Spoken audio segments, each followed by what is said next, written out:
Salut, c'est Trado. Voilà la vidéo de mise à jour pour l'or, l'argent et le pétrole.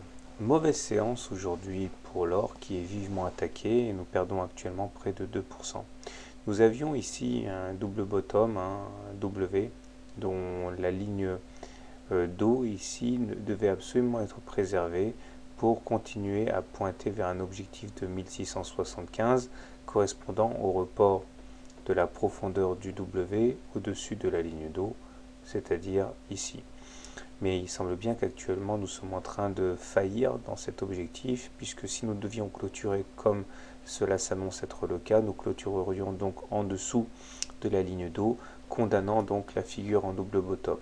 L'essentiel est préservé, j'ai envie de dire, puisque nous avons rebondi au-dessus de nous avons rebondi sur la moyenne mobile à 20 séances ici, confirmant de fait la tendance haussière, hein, puisqu'on est au-dessus d'une M20 croissante. Donc ça veut dire que la tendance demeure positive, mais par contre il faudrait oublier la figure en W. On confirmera ça demain.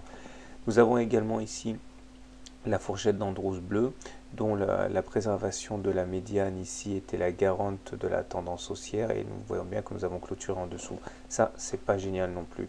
Mais encore une fois, j'ai envie de dire l'essentiel est préservé. Tant que nous sommes au-dessus d'une moyenne mobile à 20 séances, nous sommes en tendance haussière. Les indicateurs techniques se sont dégradés d'un coup, avec un stochastique qui croise son signal à la baisse. C'est pas génial.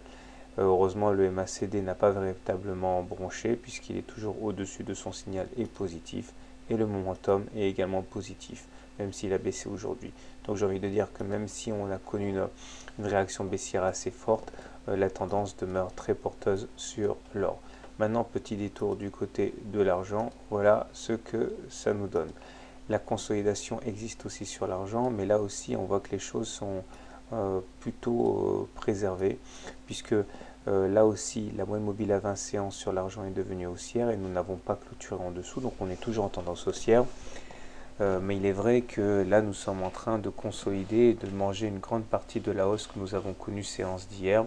Il faut juste espérer, encore une fois, que l'on clôture au-dessus de l'ancien triangle ici, de l'ancien biseau, ce qui montrerait finalement que nous n'avons fait que tester la solidité de la résistance devenue support. Ce serait pas mal. Donc on verra en clôture, mais pour l'instant on est bien parti, je pense, pour préserver cette figure graphique et la M20. Et on voit une fois de plus, comme hier, que ce sont les 61,8% de retracement de Fibonacci qui ont posé problème aujourd'hui.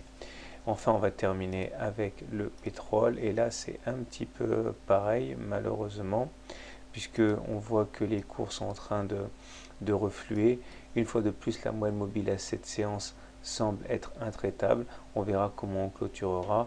Il faudrait impérativement réagir parce que sinon on n'aurait rien pour nous retenir avant la Bollinger inférieure ici.